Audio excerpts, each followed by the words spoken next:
आज की प्रेस वार्ता में स्वागत है। हम यहाँ पे डोडा में, मैं डीआईजी डोडा किश्तवाड़ रामबन और एसएसपी डोडा आपके माध्यम से सभी लोगों को कुछ जानकारी शेयर करना चाहते हैं, इसलिए आज हमने आपको बुलाया। आज एक अमन के रास्ते को आगे बढ़ाने के लिए डोडा के जो रिस्पेक्टेबल सिटीजन्स हैं उनके साथ आज हमारी यहाँ पे मीटिंग हुई। तकरीबन 40 से ज़्यादा जो respectable citizens of Doda city and periphery उन लोगों ने यहाँ पे पार्टिसिपेट किया। हम उनका शुक्रिया अदा करते हैं कि वो आए यहाँ पे, अपने बहुत ही अच्छे सजेशंस, ख्यालात उन्होंने हमारे साथ शेयर किए। पब्लिक इस इंसिडेंट की वजह से जो डिफ़िकल्टीज फेस कर रही है वो डिफ़िकल्टीज भी उन्होंने हमारे साथ साझा की और उन डिफ़िकल्टीज को जल्द से जल्द कैसे दूर किया जाए उसके लिए उनकी तरफ से जो सुझाव उन्होंने दिए वो वाकई काबिल तारीफ थे। डिटेल्ड एक घंटे भर के डिस्कशन के बाद बहुत सारी जो चीज़ें हैं उनको हल करने की तरफ हम आगे बढ़े हैं और ये हमारे लिए बहुत ही इम्पोर्टेंट कॉन्फिडेंस बिल्डिंग मेजर है। एसेंशियल सप्लाईज का जो प्रोविजनिंग है उसके बारे में बात हुई। कितना जल्द से जल्द हम जो रिसेंट फ्लड्स की वजह से अफेक्टेड फैमिलीज थी उनका असेसमेंट करना, उनके तक रिलीफ पहुंचाना, एडमिनिस्ट्रेटिव इश्यूज जैसे कि बिजली या जहां पे लैंडस्लाइड्स हुए हैं उनकी जो सड़क को जल्द से जल्द बहाल करना, उस तरह के इश्यूज या और भी जो इश्यूज जो नॉर्मलसी को पर्टेन करते हैं कि जल्द से जल्द हम सिचुएशन को नॉर्मलसी की तरफ कैसे लाएं, उसके बारे में डिटेल्ड डिस्कशंस हुए और एक बहुत ही अच्छे माहौल में हम इसको आगे बढ़ा पाए।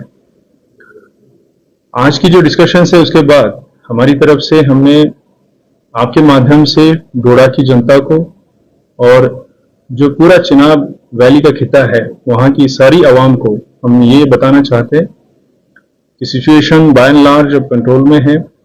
धीरे धीरे करके हर एक चीज को हम जितना जल्द से जल्द नॉर्मलसी की तरफ लाए उस तरफ लाने की कोशिश में लगे हैं और जो आवाम ने अभी तक हमें साथ दिया है अमन को कायम रखने के लिए और जितना भी इंसिडेंट की वजह से जो डिस्टर्बेंस क्रिएट हुआ था उसको जल्द से वापस अपने ओरिजिनल फॉर्म में, रूटीन में लाने के लिए उसकी तारीफ हम करते हैं। बहुत सारे लोगों ने बढ़ चढ़ के आगे आए, जो भी गलत रास्ते की तरफ जाने की कोशिश कर रहे थे उनको समझाया, वापस किया। कुछ जगह पे, एक दो जगह पे इंसिडेंट हुए जिसमें स्टोन पेल्टिंग हुई, जिसमें हमें कहीं पे टीयर गैस भी यूज करना पड़ा और सिचुएशन को कंट्रोल में लाया। हम अभी तक कामयाब रहे कि किसी भी तरह से कोई बड़ा नुकसान यहाँ पे आवाम को या किसी प्रॉपर्टी को ना हो पाए और यही हमारी कोशिश आगे भी जारी रहेगी। मैं डोडा की जनता को फिर से एक बार धन्यवाद देना चाहता हूं कि आपने एक मिसाल कायम किया है यहाँ पे कम्युनल हार्मनी का, भाईचारे का और अमन को कायम रखने के लिए हमेशा एडमिनिस्ट्रेशन की साथ देने का। यही आगे भी बढ़ाते रहें और एडमिनिस्ट्रेशन को साथ देते रहें। हम जल्द से जल्द अमन को बहाली की तरफ आगे बढ़ेंगे। हमने इंसिडेंट के वक्त अराउंड 60 से 70 लोगों को डिटेन वहां पे किया था। कई सारे लोग उसमें से जो मुचलका लेके उनको अपने पेरेंट्स के हवाले वापस कर दिया गया। हमने सुबह बताया था एक 10:30 से 11 बजे के आसपास एक एक्सप्लोजन टाइप के साउंड की रिपोर्ट हमें आई थी ठुकर मोहल्ला डोडा से। उसका कॉग्निजेंस लिया गया है, पुलिस और एफएसएल की टीम्स वहां पे लगाई गई है। उसकी जो इंक्वायरी है वो जारी है।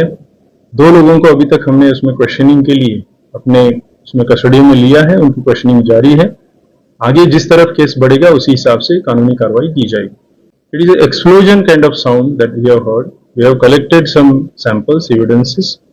सो थोड़ा बैलिस्टिक एग्जामिनेशन वगैरह होगा, उसके बाद पता चलेगा कि ब्लास्ट एग्जैक्टली किस चीज का था। somebody के कहने पे जा नहीं सकते। We have to go by the investigation के नतीजे जो आएंगे हम आपसे शेयर करेंगे। तो जल्द, जैसे मैंने कहा, हर एक कदम जल्द से जल्द अमन कायम हो उसकी तरफ लिया जा रहा है। मैं आपके माध्यम से सारी अवाम को और खासकर यूथ को ये अपील करना चाहता हूं, अभी तक आपने एक मिसाल कायम की है, डोडा का नाम रोशन किया है, डोडा की अच्छी इमेज बनाई है। इस इमेज को कायम रखने के लिए और इस इमेज को और अच्छा बनाने की तरफ हम सब लोगों को मिलकर प्रयास करना है और मुझे उम्मीद है कि आप सभी लोग हमारा इसमें साथ दे देंगे। आगे भी जैसे उन्होंने पिछले 2 दिन में हमें सपोर्ट किया है, कोऑपरेट किया है, वैसे ही आगे भी कोऑपरेशन यहाँ की जनता का और यहाँ की यूथ का हमें मिलेगा, ये मुझे पूरी उम्मीद है। और ऐसा ही रहा तो मुझे लगता है बहुत ज्यादा टाइम नहीं लगेगा, ये सारी ही चीजें बहाल होगी।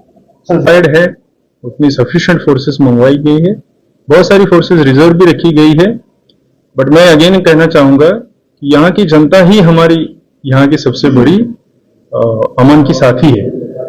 तो फोर्स की या फोर्स को यूज करने की जरूरत पड़े ही ना, उस तरीके का कोऑपरेशन हम जनता से उम्मीद कर रहे हैं और हम उसकी हमें मिल भी रहा है, अभी तक तो मिला है, आगे भी मिलेगा।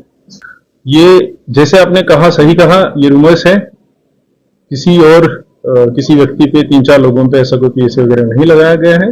अगर ऐसा होगा तो ये सारी चीजें पब्लिक डोमेन में होगी, रूमर्स पे बिलीव ना करें। और मेरी आप सभी लोगों से, मीडिया के साथियों से भी ये गुजारिश रहेगी कि आप लोग भी इस तरह की किसी भी रूमर को फैलने ना दें। आपने अभी तक नहीं दिया फैलने और उसके लिए आपकी तारीफ मैं करना चाहूंगा।